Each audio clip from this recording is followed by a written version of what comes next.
Non, mais effectivement, Makambo, il est le 19, le 20 septembre 2016 na Congo. Nga étant Mobundeli Yamboka, la monnaie que le peuple n'a déjà debout, à la maturité politique et action menée sur le terrain. Et ça, l'action est encouragée. Et l'action, il faut continuer si le 19 décembre, au Topesaki, Kabila préavis, rassemblement, et puis Kabila préavis, si le 19 décembre 2016, et ça date, il a fait un mandat. Donc, l'action, nous avons encouragé Bandeko Baza sur le terrain, mais Bandeko Baza poto, il faut tout élément, l'action, il faut continuer jusqu'à ce que Moutouana Okinde.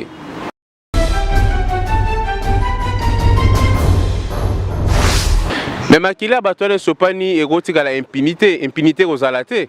Donc bateau baza ba responsable de massacre et ba congolais wana ba ko répondre devant la justice parce que nous nous battons pour qu'il y ait un état de droit na Congo. Alors bateau ne surtout ba bomi bandeko na biso makila wana ya bandeko wana ekotika la impunité. Alors na kati ya état de droit bateau wana ba rozala jugé par rapport ya ba acte na bango et libération ne surtout et sengaka makile sopana. Mais tokufi ebele tous appels sous na besoin robomisa bandeko belete mais baye barakaki ba acte bango ba poser ba répondre devant les cours des tribunaux lobby ceux qui te comme na katia état de droit concernant ba massacre au Salemi les 19 les 20 septembre sans oublier les 19 les 20 les 21 janvier 2016 il y a eu aussi des massacres na bandeko bazo continuer kokufa na est na beni donc batona nyo surtout bactère il y a des crimes qui vont répondre devant la justice tango tokocha état de droit na kati ya mboka parce que tout ce comme na suka état de droit ya kala mingité. Papi Volcan Sikoyo na ebité tango yo lobi ngwana mais tolandaki honorer ngwanda nzamboko alobaki lo moka lobi batu nyoso o batindi batu babima libanda baza na maturité politique parce que comment beaucoup ndima peuple na bino ki kokufa ndingo na linga pena lo skolo ba makamo mutu wana ya tata wana ti. Non, na linga rapena sukolo ba makamo tata wana ti donc quand même les questions yo batu baza ko batu nyos quand même ba landi yango yo étant combattant patriote yo za mutu sa masolo mboka oyo ko bani pona intervention ya violence ngwana le rôle insisté nga na vebisa ba congolais makambo na banda ko ebisa bino na banda ko loba yango yo réalité boyebi vérité rattrapera mutu kaka malembe le côté ya na sincère mais vérité ya malembe tango na ebisaki bino ki tata wana vieux sous-marin aza na batute na se ya mai aza na ba mapinga te à travers rapport na pouvoir en place hier au sala encodage bateau à pouvoir en place basali décodage. Comment yebi place Kabila là la roti le loko ko bomaeti moto bakeno est-ce que boyebi stratégie politique to stratégie sécuritaire ya ville ya Kinshasa mais papa na sa mai stratégie wana yoza na sa mai oza nango na sa mai normalement les 19 les 20 le roi bandeko bazayo kufa po yebisa biso ki yo robi misabatu te so babomi batu ba oya ko kango ba otindo na lae bon le roi bato mususu babimisa ki batu ya rassemblement babimisi batu peuple abimina mabanga ya pamba yo zalaka na minduki ozana 5e colonne c'est le moment oyo okokaki ko bimisa batu na yo babeti bo récupérer pouvoir après tu retala makambo oya na sima parce que soué na biso to ennemi na biso commun ezakaka Hippolyte Kanambe donc il faut akende mais ceux qui ont na mandoki bengana lokolo za na ngote toza sona besoin ba révélation te ba révélation to suite olembi oh yo salaka eza révélation te oza ko encoder message ba tu pouvoir en place baza ko décoder message donc toza sous na besoin ya ba révélation te toza na besoin de passer na acte et puis révolution et to comment dirais-je révolution et ça ba conférence de presse et ça ba révélation mais sauf que vieux sous-marin azo confondre révolte na révolution parce que révolte o yaza nango eza ndenge babotolaki bango pouvoir, babotolaki bango gâteau na munoko, babotolaki bango fromage. Révolte wana oyo eza nango wana, mais avec confondre révolte na révolution. Pour na faire la révolution, il faut qu'on en a sur le terrain, il faut en avoir militaire, il faut en avoir mandoki. Mais nous sommes en angoté. C'est quoi révolution, to soulèvement populaire, au banner le soulèvement populaire, le 19, le 20, rassemblement mettre nini et mettre en cause que voilà soulèvement populaire au banner koloba. Yango yo to bimisi peuple yo soza na mandoki bato sokoto babeta to bengena munguna metomoni bangote bref. Levé, comment dirais-je, levé sous-marin, Azane na batouté, bon, il est permis à tout le monde de Roloba, V Azar Roloba pour s'affirmer, il fait partie à combat, il fait partie à boyer, à Salaraboyer, mais le combat n'a plus besoin de révélations. Un vrai résistant à poser un acte. Même les résistants en France, ils ont une révélation, ils ont opposé un acte. Tous les Zélandais, un acte, mais tous les ont besoin de révélation. Réponse en Europe, ça, vieux sous-marin.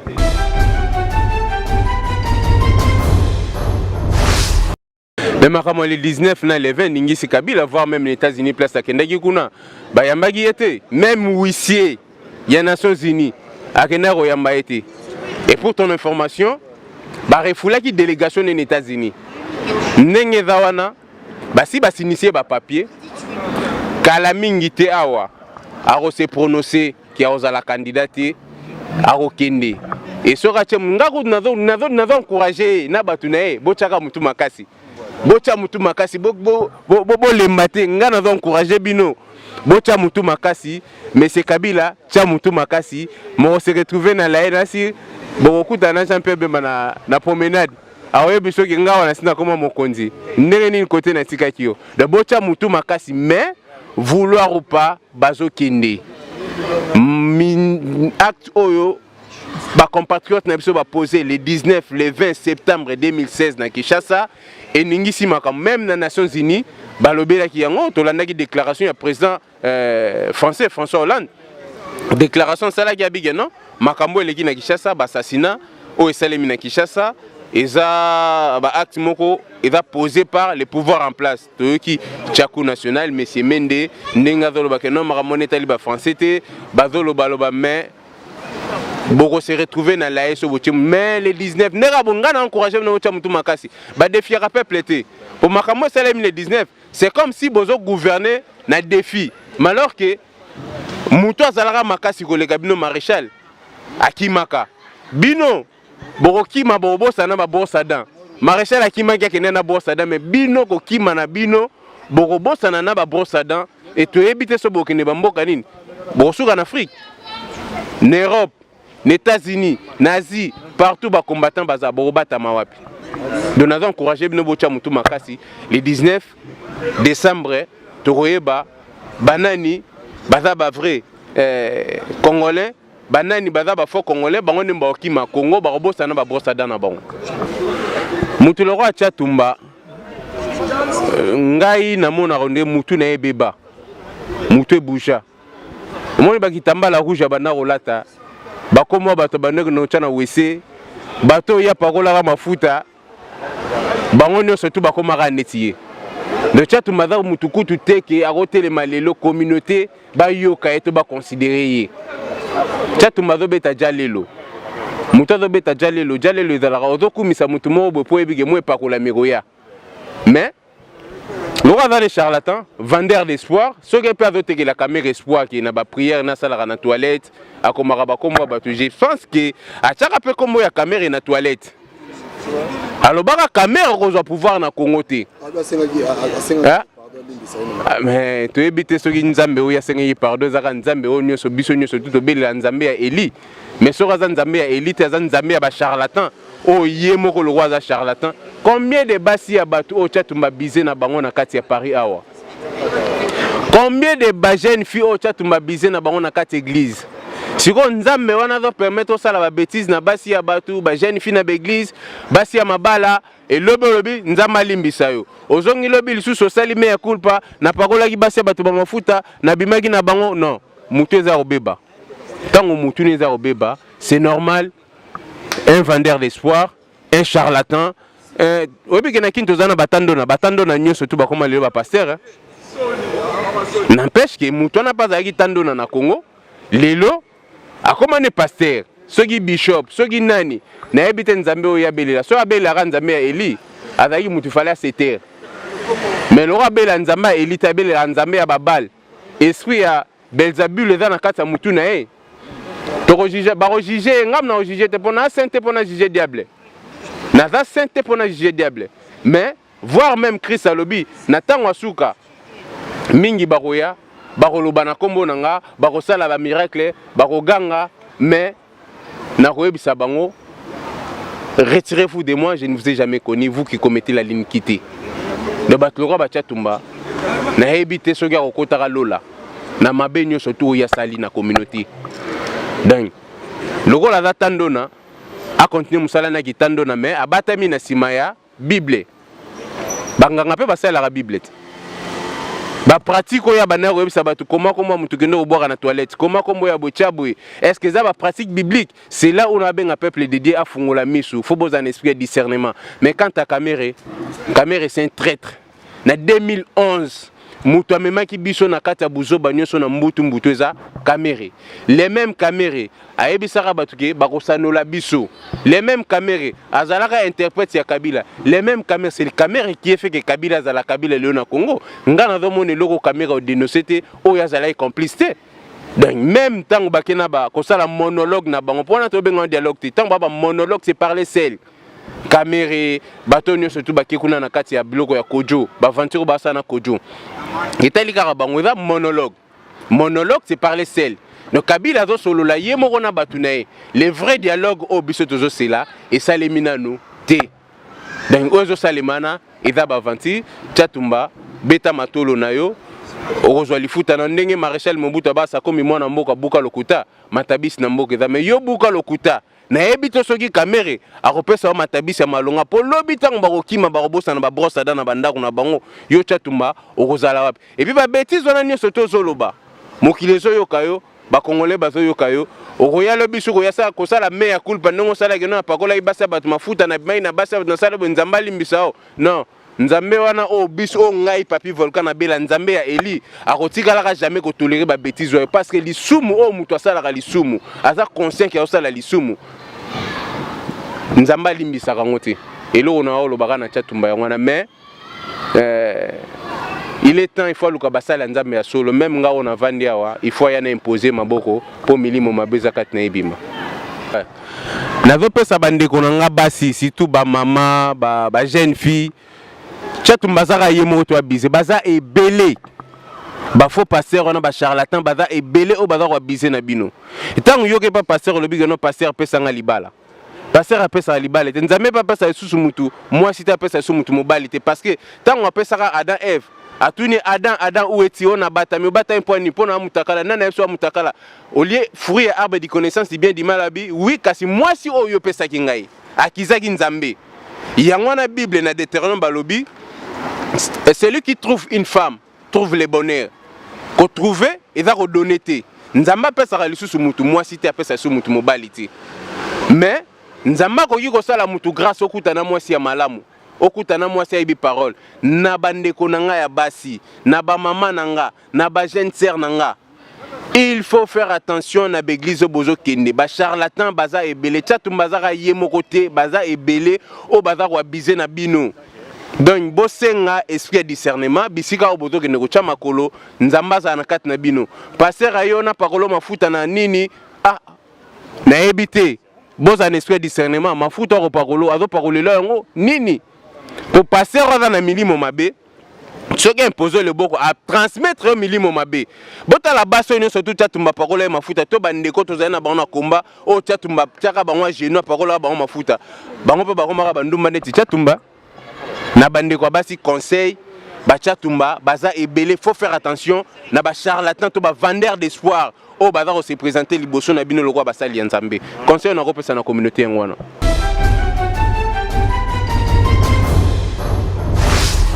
Mais rassemblement za suka na masolo rassemblement yangona muto kopesa biso solution soki rassemblement te Kabila ngazwa préavité rassemblement et l'axi force nango et bimisi bato le 19 le 20 septembre 2016 rassemblement et puis c'est préavis et préavis wana eza en cours toujours c'est là comme le 19 rassemblement et d'aller vraie opposition rassemblement et d'aller rassembler le peuple union surtout autour d'une cause ennemi commun à Bissozali Joseph Kabila il faut akene donc voilà pourquoi nazalo bakeno avec rassemblement espoir ezali solution rosala avec rassemblement donc rassemblement n'avait invité le peuple congolais union surtout au batika na libanda boya rejoindre rassemblement poto bengana ennemi commun à Bissozali Joseph Kabila. Message dans le lancé dans le président Tshisekedi Ezaraki, Toza Simanae, préavis à Pessi Kabila, Tokende Nango Tina Souka, Ti le 19, Tokende Nango, peuple, à ça se prendre en charge, Nenga Loba qui se prendre en charge, président, tout se prendre en charge, Toza Simanayo, Tozo Luka, Tokende na Kabila, na préavis Oyo Pesiwana, Tokende Nango Tina Souka le 19 décembre 2016. Kabila a tiré la bisombo canabiso a kene comme ça conseil des sages il y a rassemblement au yoza kokamba et mais ma biso na état de droit parce que souci na biso état de droit na président ceux qui te comme na état de droit bateau nyo surtout ba bomi ba congolais bateau nyo surtout ba sopi ba makila ba congolais alors makila wane sopani ekoki kotikala na ekoki koleka boete pour impunité aux alatés na kati ya état de droit qui dit état de droit mouton surtout a posé ba acte barbare yakoboma ba patriote ba congolais il faut azala liboso ya ba cours et tribunaux à répondre na ba responsabilité ya ba acte wa posaki quand abandeko IDPS quand abandeko surtout bazana ba parti politique na kati ya Congo.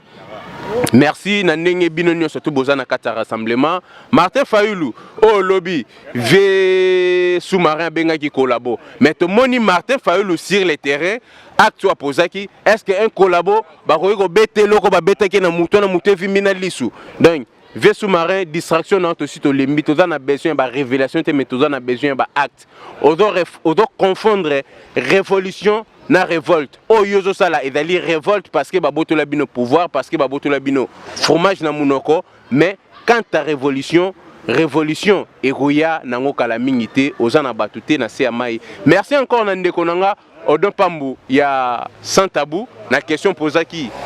mapinga wa yaki na émission na yo omonaki ke oyo ndeko no volcan banda koloba yango ezoleka lelo donc vérité bakanga ngoti vérité ebimaka mapinga wana ayebisa yo geno vie sous-marin apesa bangata militaire mokote donc allez-y comprendre que makambo volcan bana koloba azaloba on a rancarte volcan zolo bango pona mour ya mboka nae pona souci ya peuple nae pona passion peuple za kosibi alors faut to solution to répondre na attente au peuple azose l'attente ya peuple zalika ki Kabila ki na minute to za na besoin de révélation te un vrai résistant il faut akita na terrain ndenge ba Fayulu bakiti ba Tshisekedi bakiti bazo poser ba acte sur le terrain alors ba muyambu ba jomi ndongala o bakangama bazo poser ba acte toza na besoin ba bon mais toza sous na besoin révélation te pour révélation oh yo sala oh vie sous-marin sala que za révélation te za ko encoder message bato baza kuna baza ko décoder message donc voilà et logo na rôle ba message à souka peuple congolais to telema to lembate to si to komi déjà na souka tozo kota kana to kota terre promise alors terre promise tozo kota na état de droit justice sociale et aux anamboka nyo soto aux ala mais batwana ba